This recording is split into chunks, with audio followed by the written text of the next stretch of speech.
It is 3 in the morning. You know this feeling. The ceiling above you hasn't changed in an hour. The room is quiet in a way that somehow feels loud because your mind isn't quiet.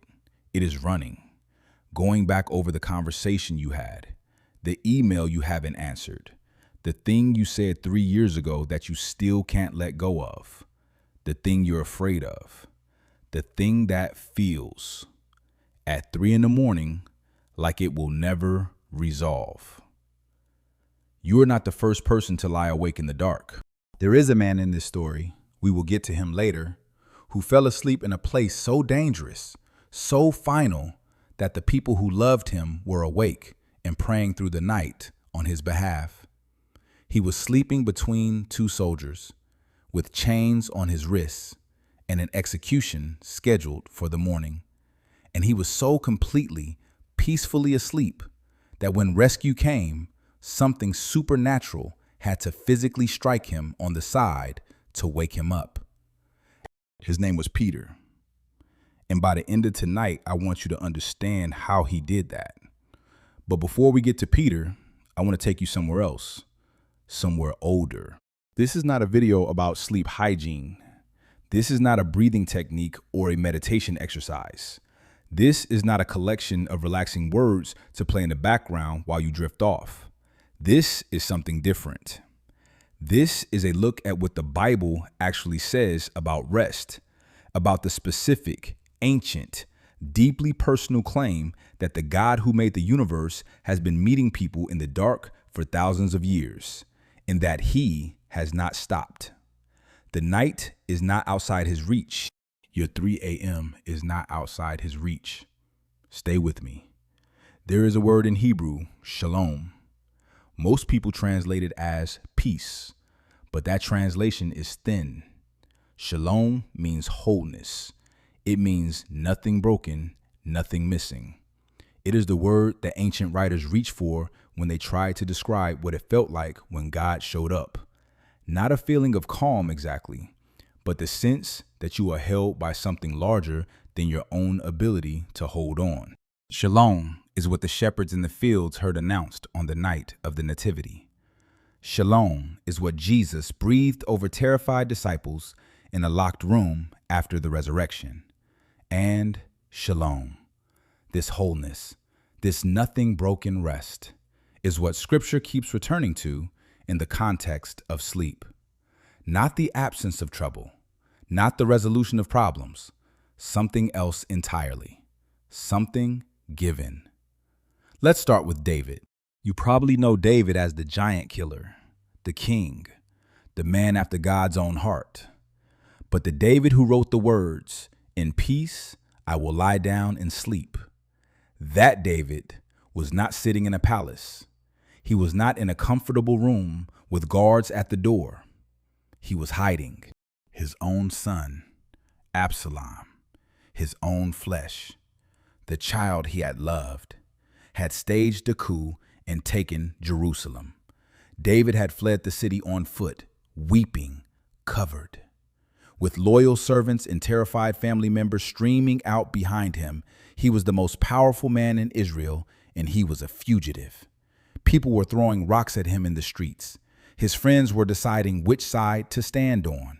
And somewhere in that flight, in a cave or a camp or a borrowed room, David sat down and wrote a psalm. Psalm 4, verse 8. "In peace I will lie down and sleep, for you alone, Lord, make me dwell in safety." Read that again, slowly.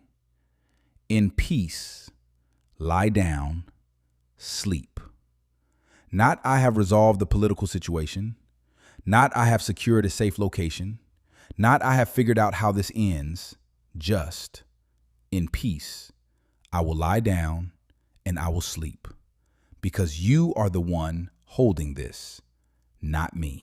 The historian Josephus, writing about the Jewish soldiers of the first century, noted that Psalm 4 was recited before sleep on campaign. David's nighttime prayer became a soldier's lullaby for 1,000 years. Men going to sleep in the shadow of tomorrow's battle, speaking these words into the dark. In peace, lie down, sleep. Here's what most people miss. David doesn't say he feels peaceful. He doesn't describe an emotion. He makes a decision. He lies down. He entrusts.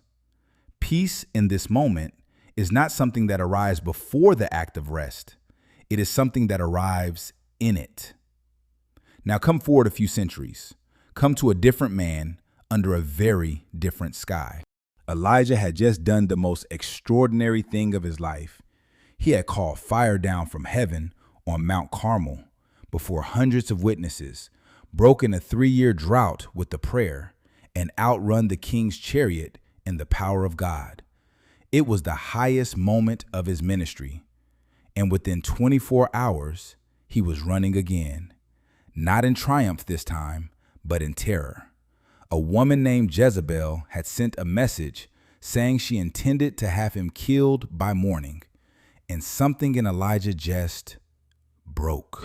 He ran into the wilderness. And then he sat down under a broom tree, a scrubby desert shrub. And he asked God to let him die. "I have had enough, Lord," he said. "Take my life." And then he lay down and he slept. Here's the part that undoes me every time I read it. God did not wake Elijah up to give him a speech. God did not correct him. God did not tell him that his theology of burnout was faulty, or that a prophet of his stature should not be afraid of a threat from a queen. God sent an angel, and the angel touched him, and the angel said, "Get up and eat." There was bread, baked fresh. There was a jar of water, and the angel said, "Eat, because the journey ahead is too much for you." So Elijah ate, and then he lay down again, and he slept a second time. God gave him rest twice before he gave him direction once. This is not how we expect God to handle our exhaustion. We expect correction or inspiration or a calling to press through. What Elijah received was bread and water and permission to sleep. What the angel said was not push harder. It was, the journey is too much for you and you need to eat. If you are exhausted right now, genuinely, bone deep exhausted, I want you to hear that. The God who met Elijah under a broom tree in the desert is the same God who is aware of you tonight in your exhaustion. And his first response is not a sermon, but it gets stranger. Because before we get to Peter, the man sleeping in chains the night before his execution, there is a third figure I want you to see. Younger, more frightened, running from a different kind of danger. Jacob. Jacob had stolen his brother's birthright through deception. Esau wanted him dead. Jacob was fleeing north toward a country he had never seen, toward relatives he had never met, alone. He stopped for the night in a place called Luz, a nowhere place, a place with no significance. And he had no bed, no shelter. He took a stone from the ground, set it under his head as a pillow, and he lay down. And in that moment, undefended, exposed, afraid, with a stone under his head and a brother behind him who wanted him dead, heaven opened. He saw a ladder stretching from the earth to the sky, and angels ascending and descending on it. And God stood at the top and spoke to him. Not a rebuke, not an accounting of what he had done, a promise. I am with you and will watch over you wherever you go. Jacob woke up and said, "Surely God was in this place, and I did not know it." There is something about that line that should stop you. God was in that place, the nowhere place, the frightened place, the place with the stone for a pillow. And Jacob did not know it until he woke. Sometimes God is present in our darkest, most unguarded nights in ways we will only recognize in the morning. Do you see the pattern? A fugitive king, a burned out prophet, a frightened young man with a stone for a pillow. None of them had their circumstances resolved. None of them went to sleep with everything figured out. All of them went to sleep in the middle of the hard thing, and God met them there. The night has never been outside his reach. If this is speaking to something in you tonight, I want to ask you a favor before we go further. If you have found any rest here so far, even a little, share this with someone who needs it. Subscribe if you haven't already, because we are going much deeper before this is done. And leave me a comment below. What time is it where you are right now? And what is keeping you awake? I read those. I want to know. Now, back to the water. The Sea of Galilee is not a large body of water. You could cross it in a few hours by boat, but it sits in a basin surrounded by hills, and the wind comes down through the gorges off the eastern plateau without warning, and it comes fast, and it comes hard. The fishermen who worked that lake had been reading its weather since they were boys. They knew what the sky meant. They knew what the water meant. So when Matthew says the waves were breaking over the boat, when he says they were swamped, believe him. These were not men who panicked easily. These were professionals, and they were afraid. Jesus was in the stern, asleep on a cushion. The disciples woke him. They were desperate, and they said, "Don't you care that we are dying? Don't you care?" There is so much inside those three words. It is not a theological question. It is the cry of a person who is terrified and cannot understand why the one person they trusted most is not awake and alarmed alongside them. Don't you care that this is happening? And Jesus stood up, and he spoke to the wind and the water, and it stopped. And then he turned to them and said something that should make you stop too. He didn't say, "I'm sorry I was asleep." He didn't say, "I didn't realize how bad it was." He said, "Why are you afraid? Do you still have no faith?" Here's the thing about that question. He was not shaming them. He was pointing at something they had missed. They had been in the boat for hours before the storm came.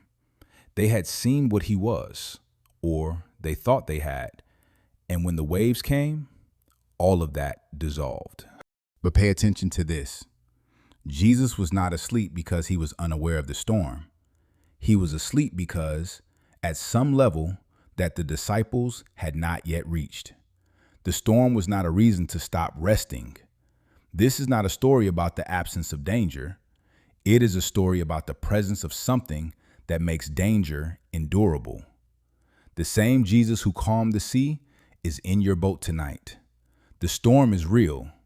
I am not telling you it isn't, but he is also real, and he is not afraid. Now I want to take you to a verse that most people pass over quickly because it sounds like a nice sentiment, but when you understand what it actually says in Hebrew, it will change something in you. Psalm 127, verse 2. The Common Translation reads, "He grants sleep to those he loves." But the Hebrew word there is natan, which means to actively give, to deliberately bestow. This is not a passive construction.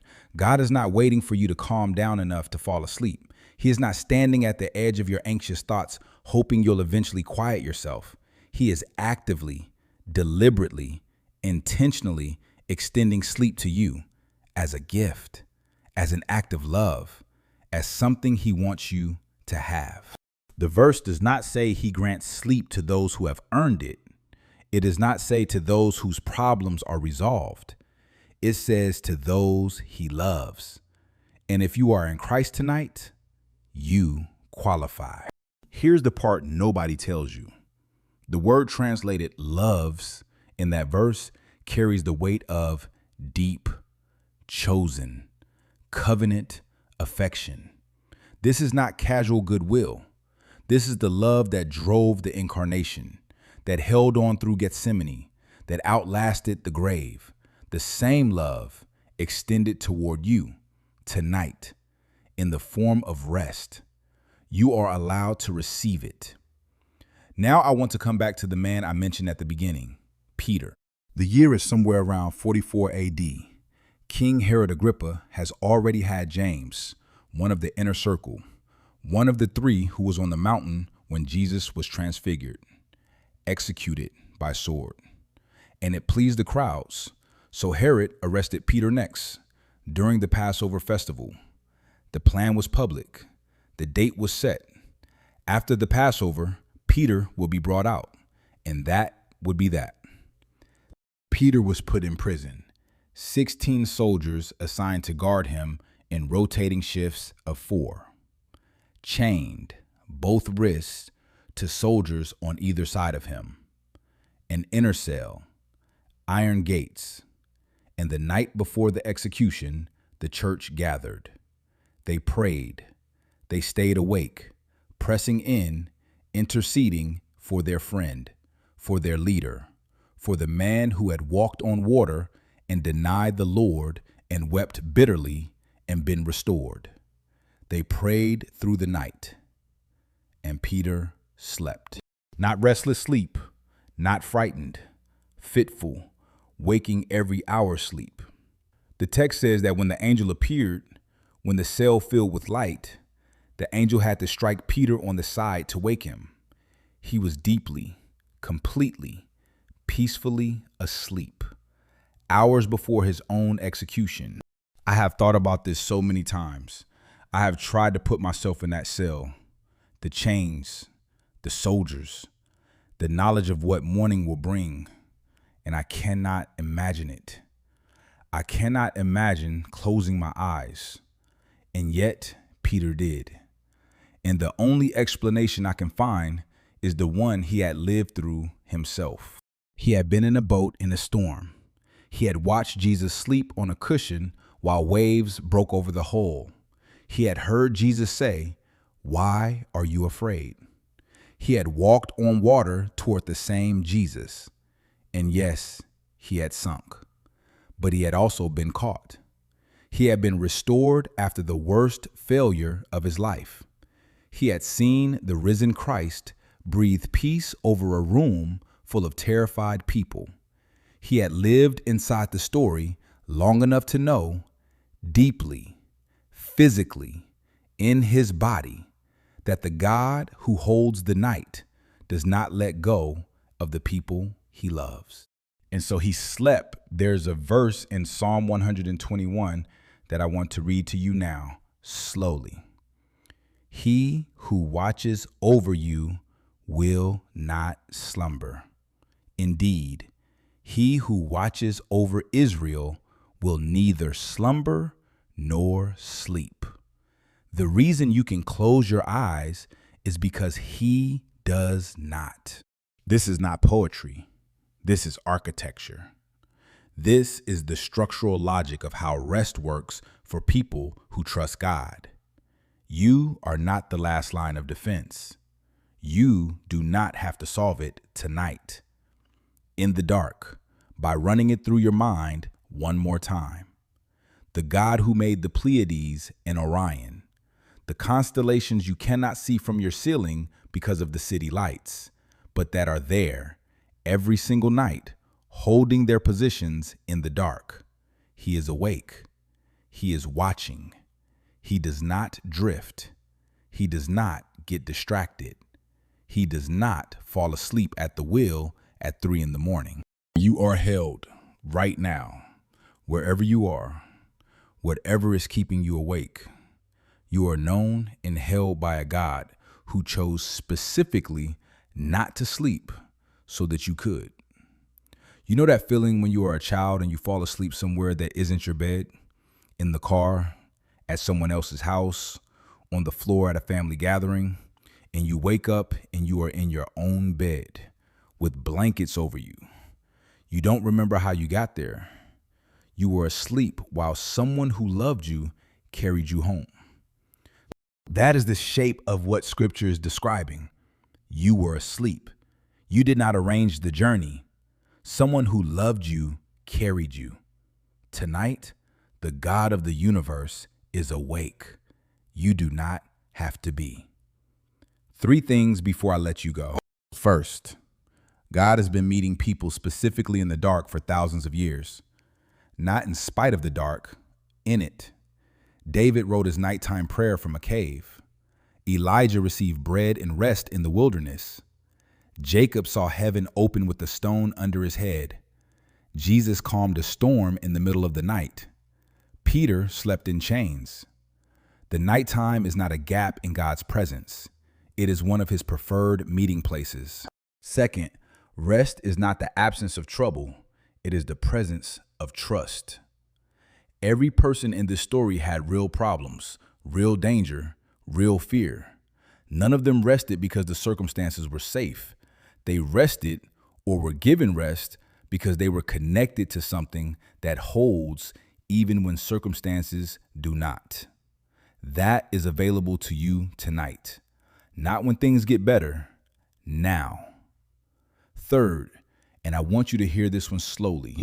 The God who set the stars in their places, the ones you cannot see from your ceiling because of the city lights, but that are there every single night, holding their positions in the dark. That God is awake right now. He is not worried about what you are worried about. He is not anxious about your situation. He sees the morning you cannot see yet. He holds the outcome you cannot control. And he has extended to you tonight as a gift, as an act of love, permission to stop carrying it for a few hours. You are not the last line of defense. He is awake. You are held. You can close your eyes. Before you do, one question. Leave it in the comments. Which verse or which story from tonight are you going to take with you into sleep? David in the cave, Elijah in the bread, Peter in the chains. Tell me, I read every one. And if someone in your life is lying awake tonight, share this with them. Not tomorrow, tonight. The Greek word Jesus uses in Matthew chapter 11 is anapao. It means rest, but not passive rest, active restoration. Come to me, he says, and I will anapao you. I will restore you. I will set you down gently. I will give back what the night has taken. He is still saying it. Come, rest, sleep well.